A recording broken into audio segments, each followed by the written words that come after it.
Somos Luis Velázquez y Eduardo Porcarelli. Los invitamos a que nos acompañen todos los viernes a las 9 de la mañana en El Séptimo Laberinto. Un viaje por los confines de nuestro mundo interior y exterior. Ciencia, filosofía y esoterismo por la visión radio.net. Información que va contigo. El Séptimo Laberinto. Hoy en la mañana tenemos un programa súper interesante con el escritor venezolano Fedossi Santaella. Cuando se hablan de escritores contemporáneos venezolanos, Fedossi aparece en la lista inmediatamente. Es licenciado en letras de la Universidad Central de Venezuela con una vasta producción literaria, además de ser académico en Venezuela, en la Universidad Católica Andrés Bello y hasta el día de hoy en diferentes cursos. Pero Fedossi tiene una obra amplísima en novelas, ensayos, poesía. Yo les confieso que yo lo conocí a él a través de Miguel Luna contra los extraterrestres, que fue una novela juvenil que mandan en los colegios para incentivar la lectura en muchos colegios venezolanos y de otros países. Y con eso los niños entran a amar la lectura. Es una historia fascinante con una continuación. Después continué con otros libros, pero les nombro. Fedossi tiene el dedo de David Lynch, No molestar por favor, de Cuento, La luz de Tesla, Cuentos sin palabrotas, Rocanera, No cualquier vaca y otros cuentos, Ciudades que no existen, Pasapuertas, Cuentos descabellados, Piedras lunares, Las peripecias inéditas de Teófilo Jones. Bueno, puedo seguir aquí nombrando muchas más. Las últimas tienen que ver una con Hopper y el fin del mundo, y su última novela tiene que ver con la artista de origen inglés que murió en México, Leonora Carrington. De manera de que para mí es no solamente un placer, sino un orgullo tener presente a Fedossi Santaella. Fedossi también nos va a hablar de algunos de los cursos que él tiene para incentivar la escritura y de qué se trata todo esto. Bienvenido, Fedossi, un placer tenerte en el Séptimo Laberinto y poder conversar contigo casi que en persona. Hola, pues buenos días, muchísimas gracias por su invitación a ambos. Bueno, aquí estamos para conversar lo que quieran, que siempre sea púdico. Y si no es púdico, también. También hasta de lo impúdico se puede Sí, hablar acá. lo impúdico siempre es muy importante. Mira, Fedossi, Sí, así es. ¿de qué se trata la escritura narrativa? O sea, mi primera pregunta es, ¿quién quiere comenzar a escribir? Primero, si podemos hablar de que todas las personas tienen ese talento, algunos más a flor, otros más escondido, o no todas las personas tienen ese talento. Y si lo que falta para que una persona que no tiene mucho el talento o que teniéndolo no comience a escribir, es cierta organización o metodología para plasmar ese mundo interior en la escritura, y de allí surge estos talleres de escritura narrativa. ¿De qué se trata la escritura narrativa? Sí, pues bien, hay una discusión siempre amplia, a veces incómoda y en otras poco respetuosa sobre la enseñanza de los talleres de escritura. Eh, Hay quienes piensan que pues, no se puede enseñar a escribir. Estoy totalmente de acuerdo en eso. Pues no se puede enseñar a escribir a nadie, ni mucho menos se puede enseñar a escribir como tú. Sin embargo, sí creo que puede haber talleres. Los talleres son, en primer lugar, potenciadores de la escritura. Si ya tú tienes el talento o por otro lado deseas empezar a probar a escribir historias que desde hace tiempo quieres escribir, ¿por qué no facilitarle a las personas herramientas que lo puedan ayudar a escribir sus historias? Muchas personas se embarcan en este mundo de la escritura de cuentos, en este caso hablaremos de escritura narrativa, porque también no necesariamente tienen que escribir cuentos, sino también anécdotas o pueden aprender algunas estrategias para escribir pequeñas novelas, por ejemplo. Por eso no hablo de escritura de cuentos en mis talleres, porque no necesariamente tienes que salir escribiendo un cuento, puedes contar Ok, anécdotas, por ahora ejemplo, sí. ¿no? Pues, y así ir evolucionando. Les doy a las personas en los talleres, les hablo de los narradores y de por qué utilizar distintos tipos de narradores. Evidentemente, cuando hablo de narradores, no estoy hablando de Fedosí Santaella o el querido amigo José Urriola, o Julio Cortázar, o Jorge Luis Borges, que evidentemente son narradores, evidentemente son escritores. Cuando hablo de narrador, estoy agregando a las personas un nuevo concepto, un nuevo significado en la palabra narrador, que es una estructura que se entiende como una voz ficticia que recorre el relato y organiza la información a lo largo del relato. La gente cuando comprende que es un narrador, cuando comprende que una buena narración depende de la organización de la información a lo largo del relato, con el fin de crear expectativa, interés y tensión en el lector, cuando comprenden la opacidad de la lengua y cómo pueden jugar con las palabras. ¿Qué quiero decir yo con opacidad de la lengua? Bueno, nosotros entendemos la palabra perro y la lengua ha sido creada para comunicarnos, ¿verdad? Y cuando decimos perros entendemos inmediatamente en el primer nivel de significación animal con cuatro patas, que ladra, que mueve la cola y que es muy cariñoso con su dueño. Eso lo entendemos inmediatamente. Eso es lo que es perro y es lo que está en el diccionario. Pero la palabra perro tiene muchísimas otras significaciones en un contexto. Si, por ejemplo, hablamos para los venezolanos, cuando yo en Venezuela digo dame un perro con todo, nadie se está imaginando que yo voy a entregar un perro con una perrita, con unos perritos, con un saco de comida, con una palangana para que ellos coman y tomen agua. No, nadie se está imaginando eso. Nosotros muy bien sabemos por contexto y por cultura que cuando decimos dame un perro con todo, estamos pidiendo lo que llaman un hot dog, ¿verdad?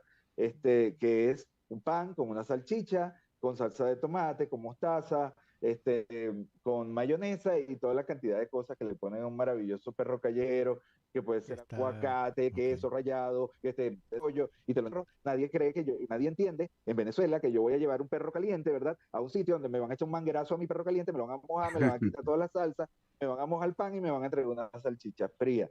Nadie entiende eso. Entonces, entender que la lengua es opaca, que la lengua es permeable, también es importante para las personas y que un buen relato es ir manejando, manipulando la lengua, entendiéndola como una información y mostrando algunas cosas y haciéndole ver a los lectores ciertas cosas. Yo le hago también entender a los lectores que escribir narrativa es meter imágenes en la cabeza de las personas. Las personas se hacen una escena mental, cuando leen un relato, cuando leen un cuento, tienen una imagen de lo que están leyendo. Y llega un momento incluso donde están más viendo que leyendo. Entonces todas esas cosas se las hago ver a los lectores, perdón, a los participantes del taller y luego de hacerle ver lo que es el narrador, lo que es la distribución de la información, lo que es la verosimilitud versus la veracidad, la diferencia de traer una anécdota de la realidad y traerla a la ficción, ocurre mucho, por ejemplo, que cuando una persona quiere contar una historia que viene de su realidad, de algo que vivió, estas personas cometen una serie de errores por el simple hecho de no entender que la realidad es una cosa y la ficción es otra. Que tú no puedes traer todo lo que está en la realidad a la ficción. La realidad de algún modo, digamos, es discontinua. Creas o no creas en el destino, la realidad es discontinua, tiene muchos puntos de fuga. Mientras que la ficción, en ese sentido, tiene que ser esférica, tiene que ser completa. Si tú escribes en un relato que tu departamento, que tu apartamento, que tu casa tiene dos puertas, en ese relato las dos puertas tienen que ser usadas. Entonces puede ser que alguien escriba un relato donde hay un apartamento que tenga dos puertas y termine usando en ese relato una sola puerta. Y tú le preguntas a esa persona, ¿por qué tú pusiste que ese apartamento tiene dos puertas? Y ellos suelen responderte, ay, porque mi apartamento en la realidad tiene dos puertas, pues, por eso fue que lo puse, porque tiene dos puertas. Le digo, sí, tu apartamento puede tener dos puertas en la realidad, pero en la ficción tú no necesitas las dos puertas. En la ficción tú necesitas una porque todo tu relato acontece a través de una puerta, no de las dos puertas. Dejaste un hueco, dejaste un punto de fuga que no usaste, que es que tu apartamento tiene dos puertas y al principio del relato dijiste que tu apartamento tenía dos puertas y nunca usaste la segunda puerta. Es lo que Chekhov llama la pistola, ¿no? O es lo que conocemos como la pistola de Chekhov, donde Chekhov dice, si tú colocas una pistola al inicio del relato, esa imagen de la pistola es tan fuerte que debe ser utilizada en algún momento. Por ejemplo, tú puedes en la realidad llegar a una fiesta, a una reunión de un amigo que te invitó a tu casa, a su casa, y fuiste a la casa de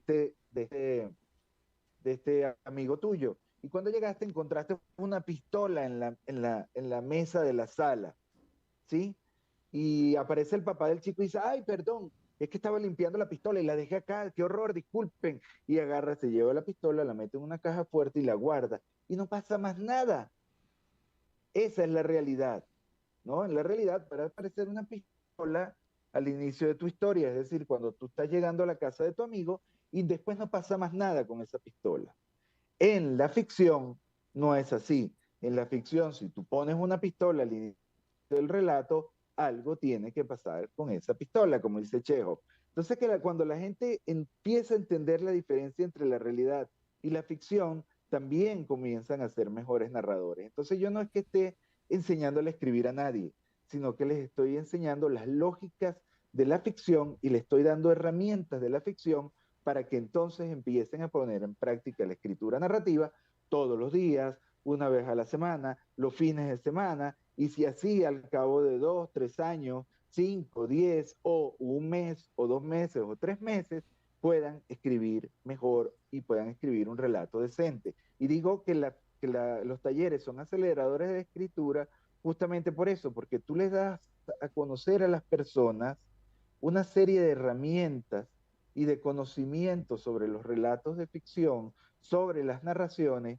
que de repente por sí solos, porque la escritura es un oficio muy solitario, de nalgas pegadas a la silla, todo el tiempo dándole y dándole y dándole, lo que de repente te tardarías un año, o bueno, no vamos a exagerar, 3 meses aprendiéndolo, escribiendo en un taller de narrativa, por ejemplo, eso lo aprendes en un mes.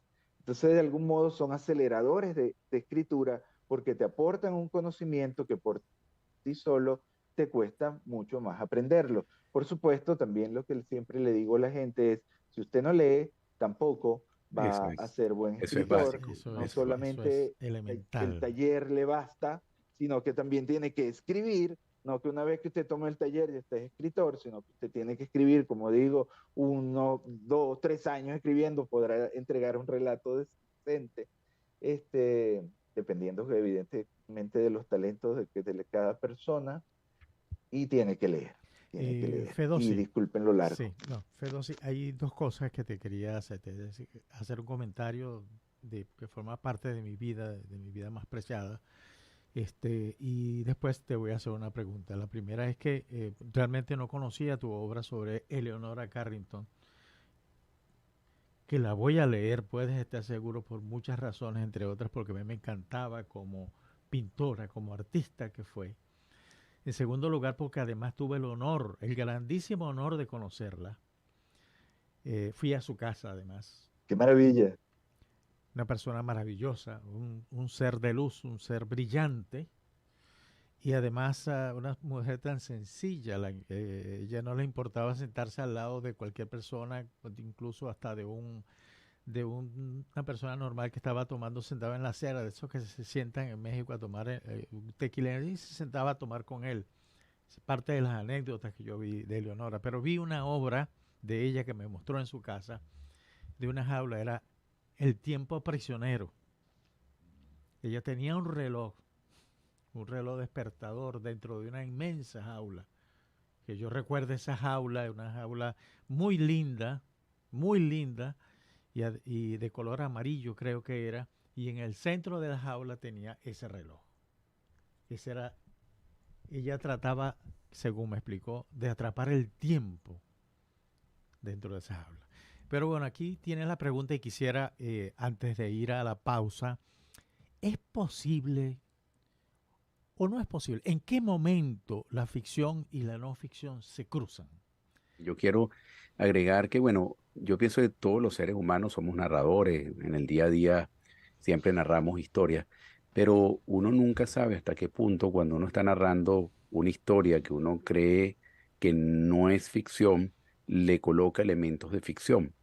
Igual cuando un escritor hace el ejercicio de escribir y donde va a generar o crear ficción, muchas veces está basada en experiencias de la no ficción, sino de la realidad.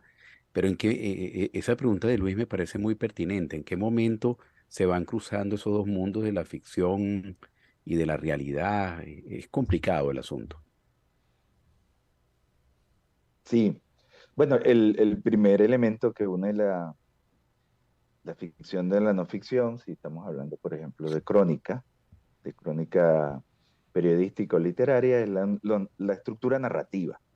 Por eso justamente digo que mi taller es de narrativa, porque hay una estructura superior, que es la narración, con elementos como narrador, acto 1, acto 2, acto 3, por ejemplo, la misma estructura del viaje del héroe, que es una narración. Coméntanos de eso un Eh, poquito cuando pueda, Fedosi, por favor. También sí, de toda la, toda la distribución, además de la información que aporta el narrador, la estructura narrativa une a la ficción y a la no ficción. Tenemos, por, si tomamos, por ejemplo, dentro de la no ficción, la crónica, ¿no? Siempre va la no ficción a tratar de, es decir, contar las cosas tal cual como sucedieron. No obstante, dentro de esta veracidad, igual tiene que organizar y elegir y seleccionar qué elementos contar. Es decir, tiene que seleccionar la información adecuada para poder contar de manera adecuada, no decir cosas de más, no, o cosas que narrar escenas, dar ciertas informaciones, ciertos datos estadísticos, por ejemplo, que no son necesarios. Siempre hay un narrador que selecciona la información y se la da al lector.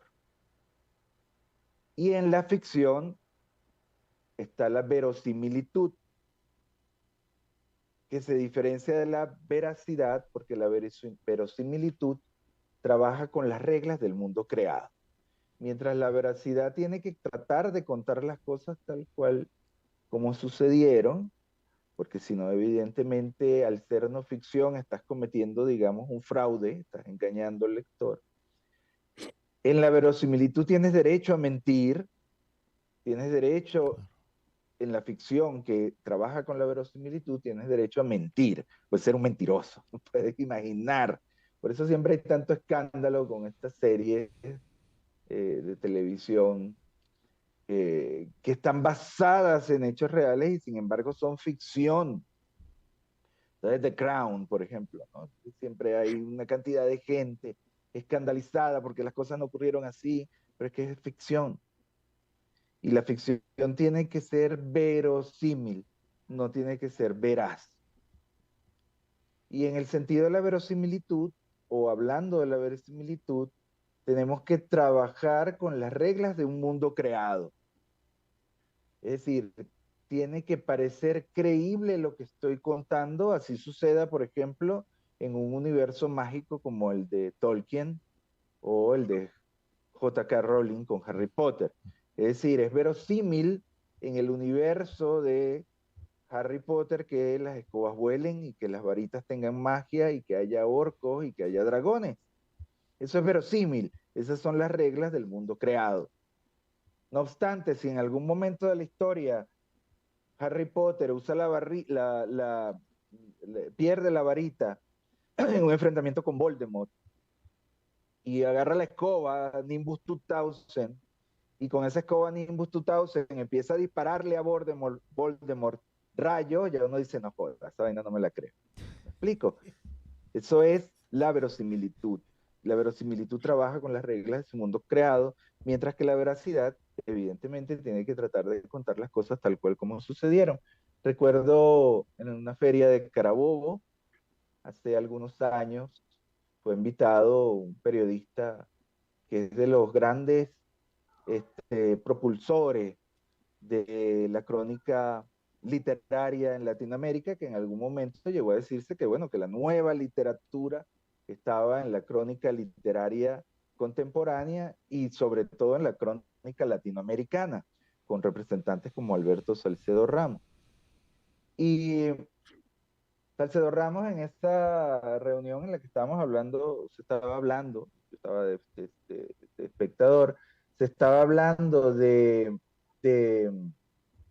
de las diferencias, se estaba hablando de la crónica literaria y en algún momento le preguntaron cuál es la diferencia entre una crónica este, eh, literaria periodística y un cuento.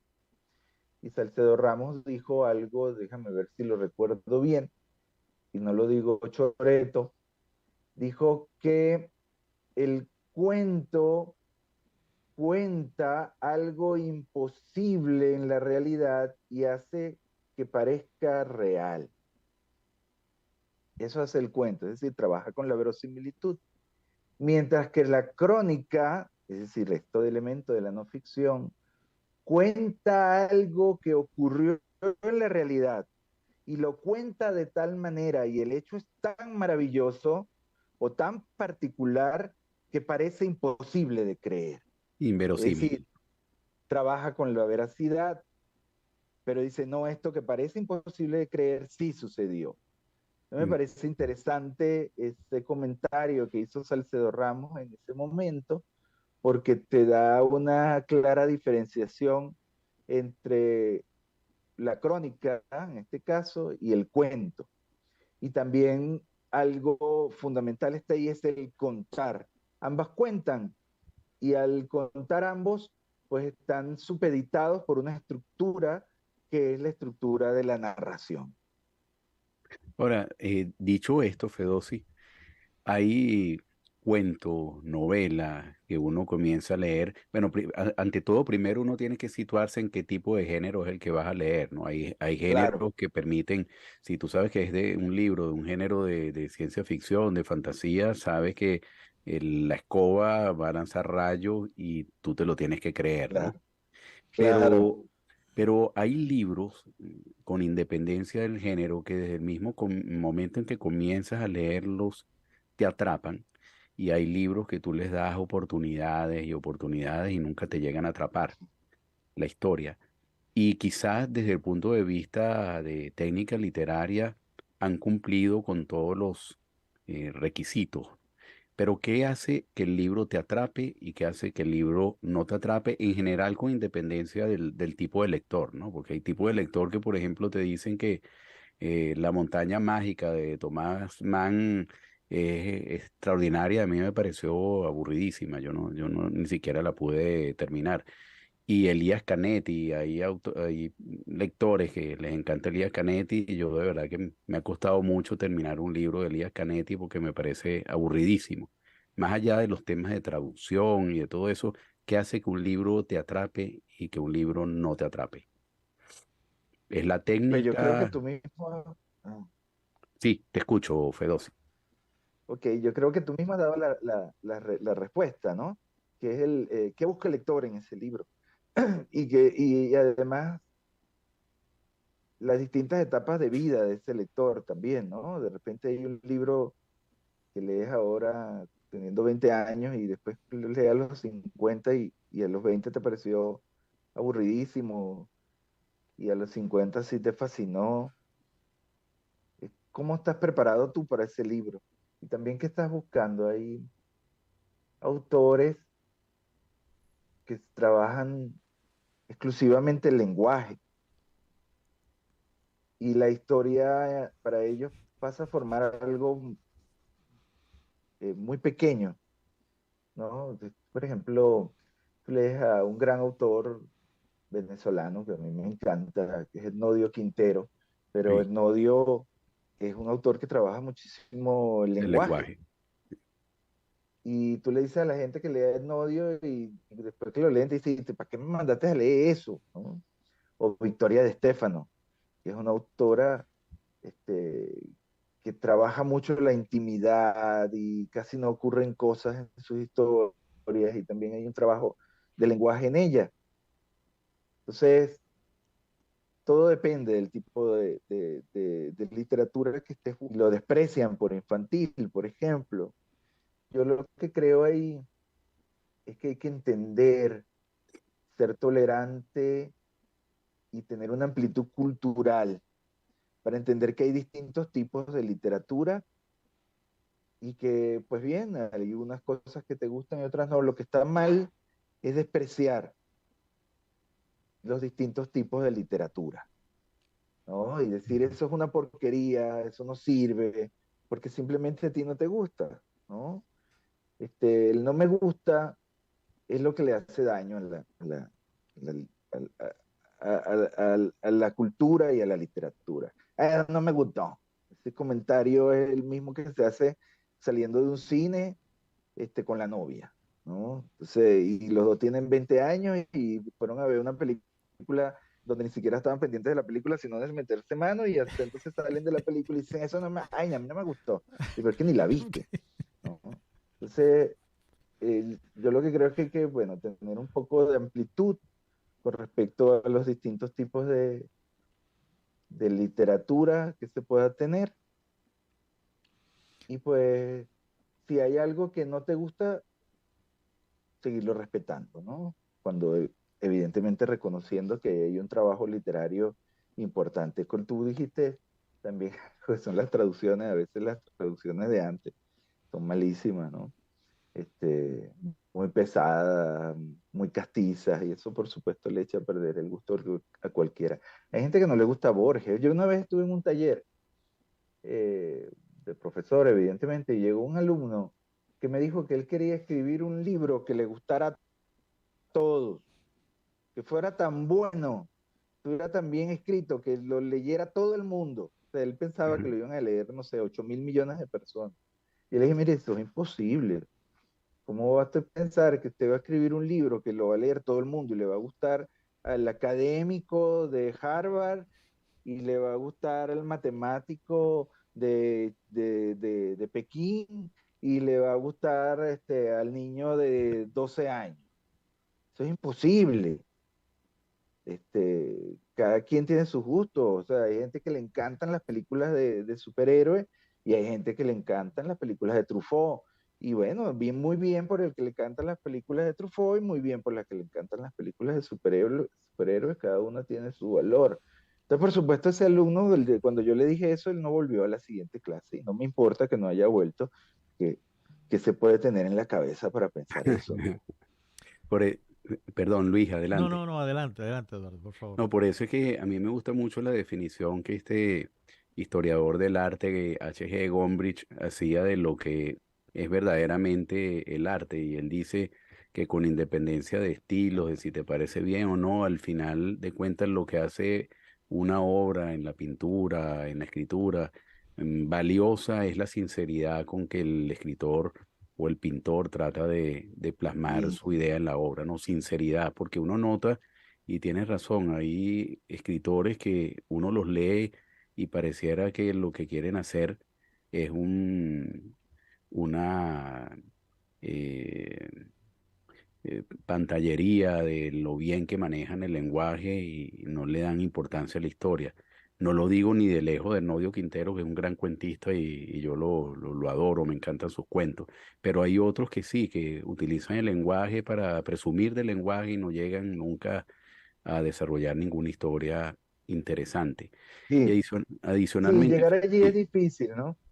sí, Llegar allí es difícil porque una cosa es llegar a tener esa maestría y otra cosa es ser un novato que maneja el lenguaje o pretende pasarse por un gran escritor utilizando palabras rimbombantes y domingueras, y que inmediatamente se le nota que lo que es, como dices tú, un pretencioso, un pantallero, y que la verdad es un inexperto que lo que está es tratando de apabullarte con el lenguaje. Y bueno, y otra cosa es lograr lo que logran autores como Javier Marías, por Sí, ejemplo, o Etnodio extraordinario. Quintero, o la misma Victoria Estefano, donde hay un manejo magistral del lenguaje que siendo este, eh, amplio y complejo, no se te antoja pretencioso Exactamente. y soberbio, ¿no? Entonces, llegar allí es sumamente difícil,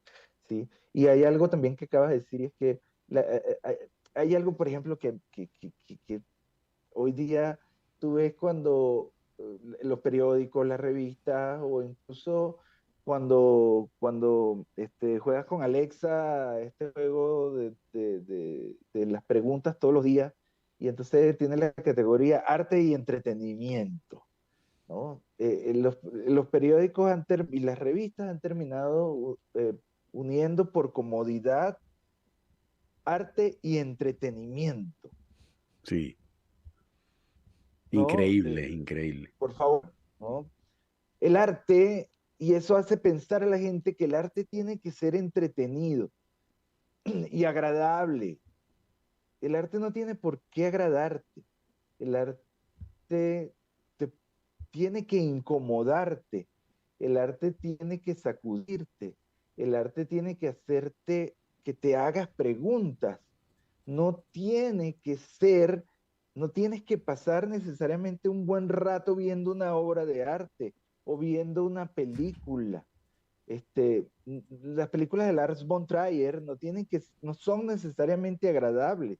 Y para mí hay películas de von Trier que son magníficas obras de arte. Anticristo, de Lars von Trier, es una película de 2009. Yo recuerdo haberla ido a ver en un cine en Nueva York, en el Soho además, en el Greenwich Village, y la gente se salía del cine. Una película sumamente incómoda, y es una película increíble, es una obra de arte.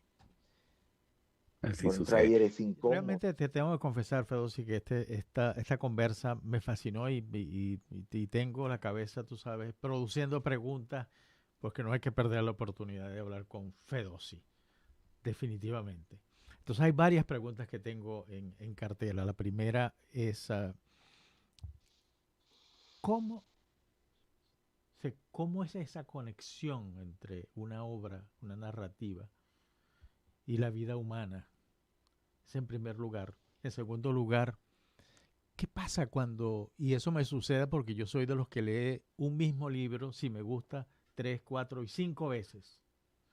Porque cuando hago eso, eh, lo leo distinto, lo siento diferente. ¿Soy yo el que cambió? ¿Fui yo el que leyó mal al principio? ¿Qué pasó en ese momento? Y después cuando tú hablas de veraz y de esos son dos conceptos fundamentales y de verosímil, ¿cómo, cómo cuadrar esos dos conceptos por ejemplo, en el realismo mágico latinoamericano? Y yo ahí en García Márquez, y hay un escritor colombiano que yo adoro, desgraciadamente murió, escribió apenas 11 obras. Álvaro Salón Becerra, el que produjo una obra genial que se llama Un tal Bernabé Bernal. Entonces, perdona que tengas tantas preguntas y van a quedar en el aire, por lo cual creo que te vamos a tener que invitar de nuevo. No, y yo agrego, hay un audio escucha que nos está preguntando si hay lectores malos o lectores equivocados.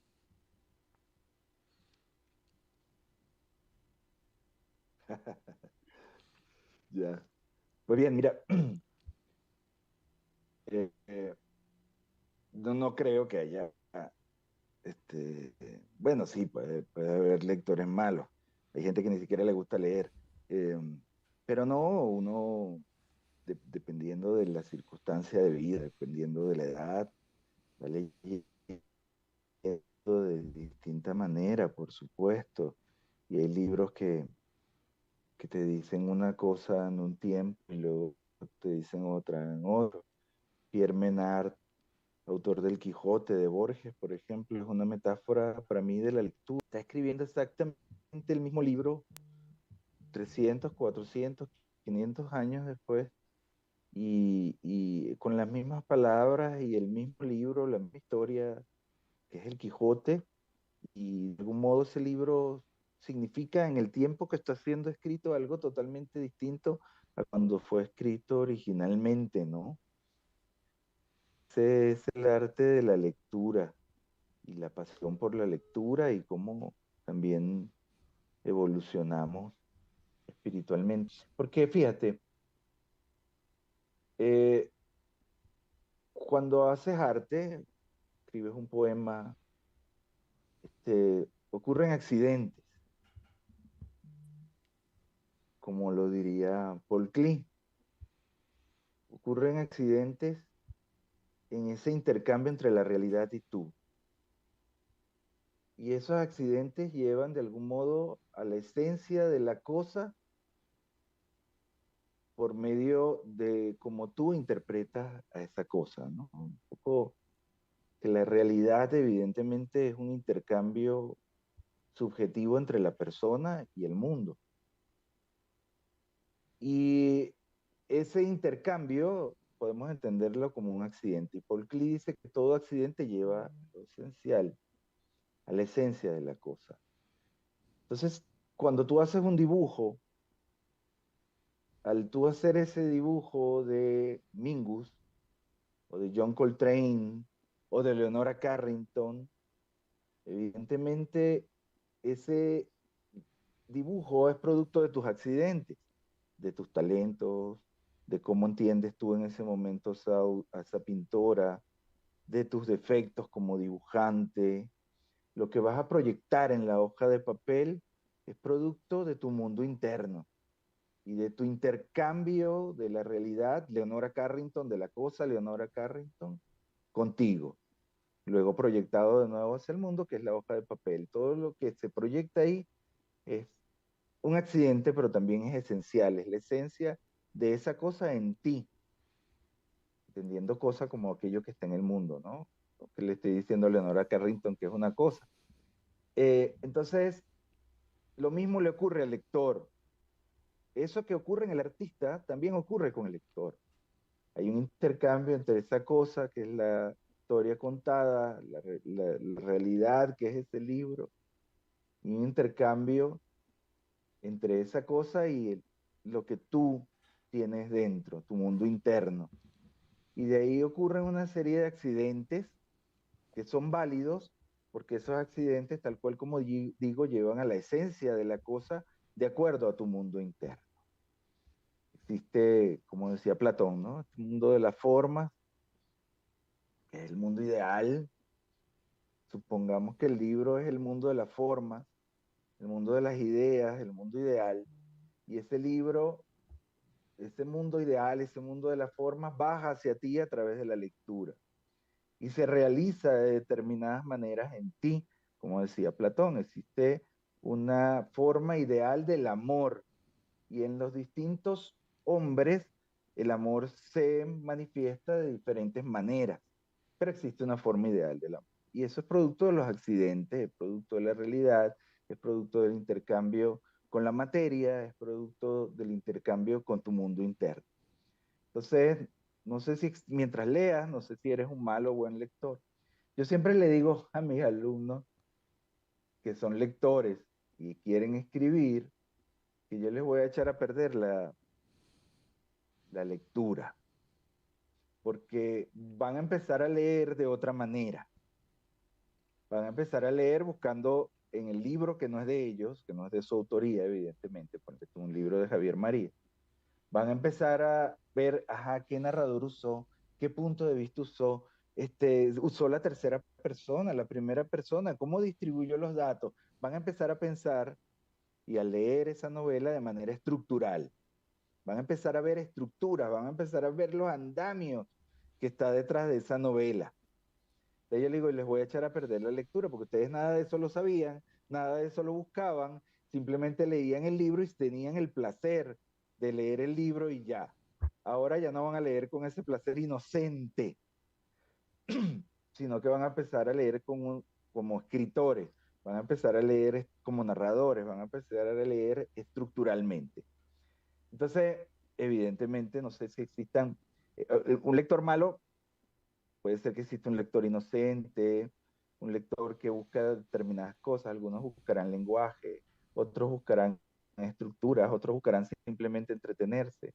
Y como digo, pues, mira, hay que tener una comprensión más amplia como lector para saber que no todo libro te va a gustar, que los libros te pueden, por ejemplo, incomodar también. Y ahora, por ejemplo, la relación con la vida y la obra literaria, ¿no? Yo escribí esta novela de Leonora Carrington, es una novela de la cual quizás no sabía porque acaba de salir, salió hace apenas un par de meses. Se llama Leonora del Viento y está publicada por Santillana. Es una novela que está en las librerías acá en México, específicamente en las librerías El Sótano, que es una cadena de librerías importantes acá. Es una novela que recrea la infancia y la juventud de Leonora Carrington. Se tiene justo en el momento que se va a estudiar a Londres. Es una novela juvenil, lo cual no deja de ser una novela escrita con seriedad, con investigación y con un lenguaje que yo pretendo que sea literario y hermoso. De hecho, lo han leído adultos y les ha fascinado. Para mi sorpresa, todos en la editorial están fascinados con el libro, tanto así que le hicieron una edición maravillosa, muy cuidada, distinta a todas las ediciones que hacen tradicionalmente. Yo estoy muy agradecido y muy sorprendido por el trabajo que hizo la editorial. Se enamoraron del libro. Y bueno, la novela está escrita en base a una investigación profunda de la vida de Leonora Carrington, una mujer fascinante. Cuando, cuando se presentó la oportunidad de escribir una historia sobre una artista, mujer, pues yo no pensé inmediatamente en Frida Kahlo. Qué fastidio Frida Kahlo. Mm. O pensé más bien en Frida Kahlo de manera negativa. Dije, no, Frida Kahlo no. Entonces todo el mundo sale corriendo a hablar a Frida Kahlo. Y ¿por qué no hablar de Leonora Carrington? Yo soy un enamorado de Leonora Carrington desde hace muchísimos años. De hecho, cuando yo llegué acá a México hace 5 años, llegué primero con mi hijo a presentar unos exámenes para las distintas escuelas donde podía ser admitido mi hijo. Y nos vinimos él y yo nada más. Estábamos en esa misión de buscarle una escuela a través de los exámenes de admisión. Y estábamos paseando un día de los primeros, cuando llegamos, por el Paseo Reforma, cerca de la zona de los museos, del Museo de Arqueología y de Arte Moderno, y de Tamayo. Y lo que me encuentro, para mi sorpresa, ya cayendo la tarde y a punto de llover, fue como unas 15 esculturas de Leonora Carrington. Yo no lo podía creer.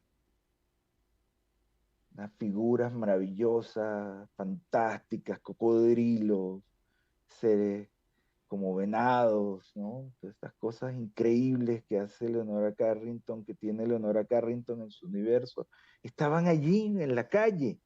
Era una exposición itinerante, una exposición temporal, ¿no? Permanente de las esculturas de Leonora Carrington. Y yo le decía a mi hijo, ya va, vamos a tomarle fotos a esto, vamos a verla. Y me quedaba extasiado contemplándola, estaba a punto de llover y mi hijo me decía, vámonos, Ujú. papá, que va a llover. Y yo ahí extasiado viendo las esculturas de Leonora y tomándole fotos. Y yo sentí de algún modo que Leonora Carrington me estaba dando la bienvenida a México.